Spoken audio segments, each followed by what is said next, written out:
हैं? पाकिस्तान का भी तो गम है ना, पाकिस्तान टीम किस चीज़ का? इतने बुरे तरीके से हम फिर हार गए, हर दफा ऐसे ही होता है। कोई बात नहीं यार, कोई बात कादिर का 3 साल में आपके, तो कादिर कितना वजन गिरा आपका बताएं? मेरा तकरीबन 3 साल में नहीं, 1 साल में 29 kg। हाँ 1 साल में, सॉरी 29 किलो वजन कादिर का गिर गया 1 साल में। इतनी बुरी क्रिकेट खेली है इन्होंने 1 साल में नहीं, 2 साल लगा ना, 2023 भी लगा लेना आप। 2023 से आपने तो खैर ये गम लेना शुरू किया हुआ है पाकिस्तान क्रिकेट का। कादिर, एक जंग जो है वो जारी है इस टाइम। आप देखें लेजेंड्स क्रिकेटर्स के दरमियान और दूसरे क्रिकेटर्स के दरमियान। एक तरफ से कहा जा रहा है कि वो दुबई के लड़के, और दूसरी तरफ से वो दुबई के लड़के कहते हैं कि जी हम 90s के लड़के। मतलब एक तरफ हमारी क्रिकेट का आवा बिगड़ा हुआ है, दूसरी तरफ वो लेजेंड्स की लड़ाई जो है वो जारी है।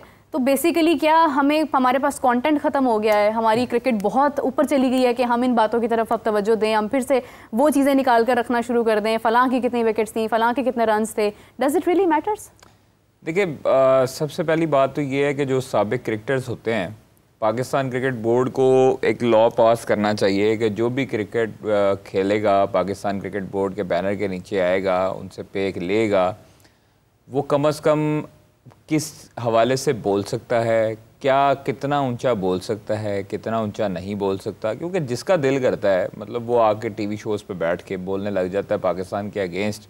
पाकिस्तान को रिप्रेजेंट कर चुके होते हैं, इनके मुंह को ताला लगा होता है जब ये खुद क्रिकेट खेल रहे होते हैं, तब तो नहीं उस वक्त बोल रहे होते, तब तो लोगों को भी मना करते हैं कि नहीं यार रहने दो, ये बात नहीं करनी है। और फिर कोई लोग ऐसे होते हैं जो कोई चीज़ खुद बता के फिर बाद में मुकर भी जाते हैं।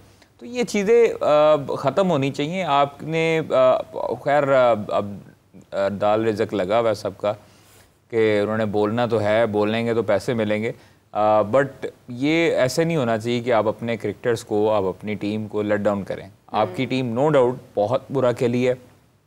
India, New Zealand, Australia, south Africa जिस तरह खेले हैं, उनसे बहुत 70% 80% लो क्रिकेट हम लोगों ने खेली है। हम हर डिपार्टमेंट में नाकाम रहे, सारी चीज़ें हो गई। ठीक है, मतलब यार अब आप लोग अपने गिरेबान में झांको। ये जो बोल रहे हैं, इन्होंने कौन से टूर्नामेंट जीते हैं? वो कह रहे हैं ना हमने नहीं, कौन से हैं जी? 2017 भी जीता है। देखें 2017 में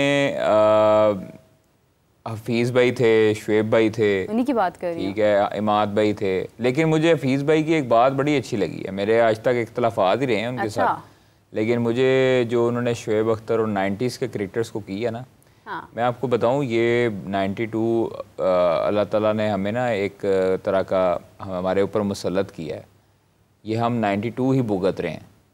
ये हमारे 92 के जो लेजेंड्स हैं ना, ये हम वही भुगत रहे हैं आज तक।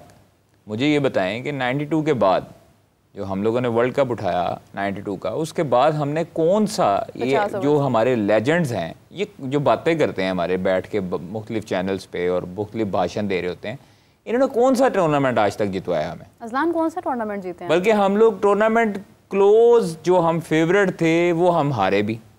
ठीक है, चोकर्स तो हम हैं। ठीक है, उसके बाद मुझे ये समझ नहीं आती है कि जो ये बड़े बड़े भाषण देने वाले लेजेंड्स हैं हमारे, और ये इनकी जहनीत मैं आपको बता दूं, ये इनकी जहनीत ये होती है कि ये हमारे से ऊपर जा रहा है, ओए होए हो ये तो मसला बन जाएगा। तो उन्होंने हल्की सी परफॉर्मेंस इधर उधर हुई और बैशिंग शुरू कर दी। अब बाबर आजम लोगों को खटकता इसलिए है कि बाबर आजम जो है वो हर बंदे के मुंह पे है, हर बंदा उसको फेवरेट करता है।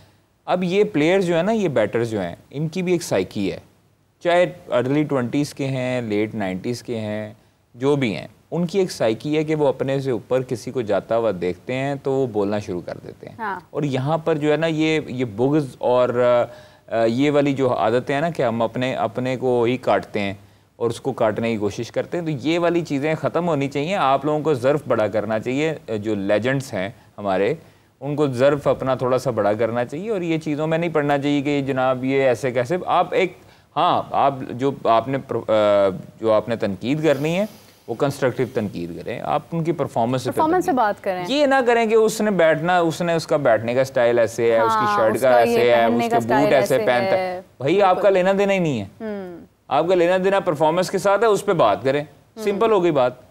अज़लान आपकी क्या राय है इसके ऊपर?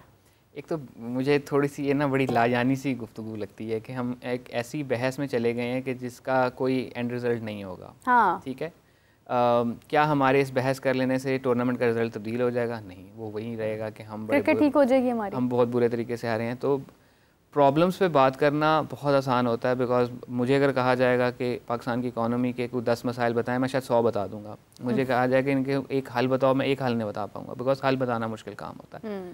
सो जब बात हो रही है हल बताने की, तो वहाँ पे शायद थोड़ा सा हम ये हो गया कि हम वो उंगलियाँ निकाल के बैठ गए हैं कि भाई तुमने ये किया था, तुमने ये किया था, तुमने ये किया था।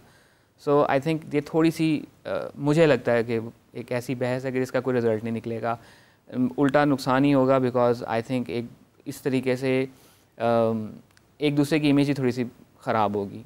एक मुझे ये चीज़ लगती है। दूसरी चीज़ ये लगती है, आते हुए मैं एक पॉडकास्ट सुन रहा था, उसमें बड़ी अच्छी एक लाइन किसी ने कही थी कि सबका ओपिनियन होता है, सबको बात करनी चाहिए। ये बहस फ़र्क है कि जी क्रिकेटर क्यों क्रिकेट पे बात कर रहा है, नॉन क्रिकेटर क्रिकेट पे क्यों बात कर रहा है। अगर जिसका ओपिनियन है, इट्स अ फ्री कंट्री, वो ओपिनियन दे सकता है। लेकिन अब हम वहीं पे थोड़ा सा आर्ग्यूमेंट को फ्लिप करके देखते हैं कि जब कोई नॉन क्रिकेटर क्रिकेट के ऊपर बात कर रहा होता है तो उनको होता है तुमने कितने फर्स्ट क्लास मैचेस खेले हुए हैं। ठीक है, ये चीज़ बात आपने भी शायद सुनी होगी, चीज़ मैंने भी सुनी होगी, शायद आपने भी बात सुनी होगी। तो क्या इनसे कोई पूछता है कि भाई जब तुम टीवी पे आके पूछते हो तो तुमने कोई कम्युनिकेशन की कोई डिग्री कोर्स कुछ किया हुआ है कि नहीं किया हुआ? इनिशियली मुझे जो मैंने पढ़ा है, ऑब्वियसली मैं उस वक्त था नहीं, बट मैंने जो पढ़ा है कि जब क्रिकेटर्स ने ब्रॉडकास्टिंग या क्रिकेट या कमेंट्री की तरफ आना शुरू किया था तो उसको बुरा मनाया गया था कि इन लोगों का क्या काम है, इन लोगों को कहाँ ब्रॉडकास्टिंग आती है। जो उस वक्त हमारे पाकिस्तान के भी बड़े बड़े नाम थे ब्रॉडकास्टिंग में, उमर कुरैशी वगैरह, तो वो इस चीज़ को थोड़ा सा वो बुरा मना रहे थे कि इनका क्या काम है। तो और इंटरनेशनली भी ये हुआ था कि जब Tony Greig and Ian Chappell वगैरह इस तरफ आए थे तो उन्होंने प्रॉपर ट्रेनिंग ली थी फ्रॉम ब्रॉडकास्टर्स या जर्नलिस्ट से उन्होंने ट्रेनिंग ली थी कि अच्छा मैंने बात करनी किस तरीके से है। बिकॉज छक्का मारना आपको आता है, यॉर्कर फेंकना भी आपको आता है, उसकी कहानी एक्सप्लेन शायद मैं बेहतर कर सकूंगा बिकॉज मैंने कम्युनिकेशन पढ़ रखी है या किसी ने कहानी बनाने का गुण आता है, एक्सपीरियंस आपका चलता आ रहा है। तो क्या इनसे भी एक्सपेक्ट ना किया जाए कि भाई आप लोगों को कम्युनिकेशन की कुछ कराएं, कि कुछ समझ आए, कुछ मे बी कि शायद कुछ बेहतरी आ जाए। ऑब्वियसली ये मैं नहीं कहूँगा कि सब बुरे हैं, सब अच्छे हैं। ये इस वक्त सिचुएशन ऐसी बनी हुई है कि कुछ समझ नहीं आ रहा। और आई थिंक वो हुआ भी यही था कि एक बात से बात निकली और वो इतनी ज़्यादा ब्लोन आउट ऑफ प्रोपोर्शन हो गई कि फिर अब वो एक ऐसी लकीर बन गई है, इसको सब पीटे चले जा रहे हैं। नहीं वो वही है ना, मीरब के हमेशा मशीर ही मरवाते हैं ना। हाँ। एक तो ये जो पाकिस्तान क्रिकेट बोर्ड के मशीर हैं वो मरवाते हैं, फिर खिलाड़ियों के कुछ मशीर ऐसे हैं, चाहे उनके भाई हों, कजन्स हों या उनके मैनेजर्स हों, वो मरवाते हैं। अब बात सिंपल सी ये है कि भाई अब आपको पता नहीं किसने मशवरा दिया बाबर आजम को कि जनाब विक्रांत गुप्ता यहाँ पर आए हुए हैं, उनकी जो है ना वो बल्ले बल्ले हो रही है। एक मिनट रुक जाएं, यहीं से मैं आपसे कंटिन्यू करती हूँ।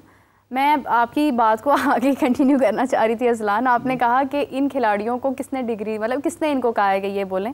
एक हमारे साबिक क्रिकेटर हैं, आप समझ गए होंगे मैं किसकी बात कर रही हूँ, जिन्होंने विक्रांत गुप्ता के हवाले से बड़ी क्लियरली गुफ्तगू की है। मैं पहले ये कहूँगी कि आप तनकीद ज़रूर करें, आपका राइट है, आप स्क्रीन पर बैठते हैं, आप तनकीद करें, लेकिन आप थोड़ा सा सीख लें ज़रा कि सहाफ़ियों से बात कर लें। कादिर साहब हैं, उनसे डिस्कस कर लें, अजलान साहब हैं, आप उनसे पूछ लें कि अल्फाज का चुनाव कैसा करना चाहिए। अगर आप ट्वीट कर रहे हैं ना, आपको हज़ार नहीं, लाखों नहीं, आपको करोड़ों लोग सुन रहे हैं, देख रहे हैं, आपकी लिखी हुई तहरीर को आगे फॉरवर्ड कर रहे हैं और वो ये पैगाम दे रहे हैं कि पाकिस्तान के क्रिकेटर्स की ऐसी जो है वो सोच है या ऐसी लैंग्वेज है। तो सिर्फ स्क्रीन पर बैठकर बोल लेने से और इजहार कर लेने से आप एनालिस्ट नहीं बन जाते हैं। आपको अल्फाज का चुनाव सबसे पहले देखना पड़ता है कि मैं जो बोल रहा हूँ क्या वो मुझे ज़ेब देता है, क्या वो मेरी पर्सनालिटी के साथ मैच करता है या नहीं। तो विक्रांत गुप्ता वाली बात के ऊपर जितने भी साबिक खिलाड़ी जो भी बोले हैं, वो काइंडली वर्ड्स का चुनाव थोड़ा सा ऐसा ज़रूर करें कि पता चले कि कोई लेजेंडरी क्रिकेटर बात कर रहा है, कोई बहुत बड़ा नाम जो है वो बात कर रहा है। तो कादिर आप डिस्कस कर रहे थे, अजलान मेरे ख्याल से कोई राय देना चाहिए। मैं इस पर थोड़ी सी एक चीज़ ऐड करना चाहूँ। आपकी बात से फिर मुझे हफीज़ भाई की बात याद आ गई कि वो इंस्पायर नहीं कर पाए। एक वजह शायद ये भी है कि वो शायद इंस्पायर करना भी नहीं चाहते। अगर मैं अपने अल्फाज का इस्तेमाल ठीक तरीके से नहीं करूँगा, मैं अपना कंडक्ट बेहतर नहीं करूँगा, तो मुझे लगता है कि शायद मैं अपने ऊपर ये जिम्मेदारी फील नहीं करता कि मुझे देख के कोई सीखना चाह रहा है, मुझे देख के शायद कोई इंस्पायर होना चाह रहा है। तो अगर मेरा एटीट्यूड ये रहेगा कि मैं अपने अल्फाज का इस्तेमाल ठीक तरीके से नहीं कर रहा, मेरा लोगों के साथ मिलना जुलना, तो वो वाला एलिमेंट आ जाता है ना कि फिर मैं शायद ये जिम्मेदारी भी मैं कबूल नहीं करना चाह रहा कि मुझे देख के कोई लोग इंस्पायर होंगे, तो शायद वो जिम्मेदारी भी नहीं है। फिर वो ना बैठे स्क्रीन पे, क्योंकि वो सिर्फ स्क्रीन पे आप बैठ के बात करते हैं ना, आपको बहुत लोग सुन रहे होते हैं, सीख रहे होते हैं, और फिर आपके कहे हुए अल्फाज बोलते हैं।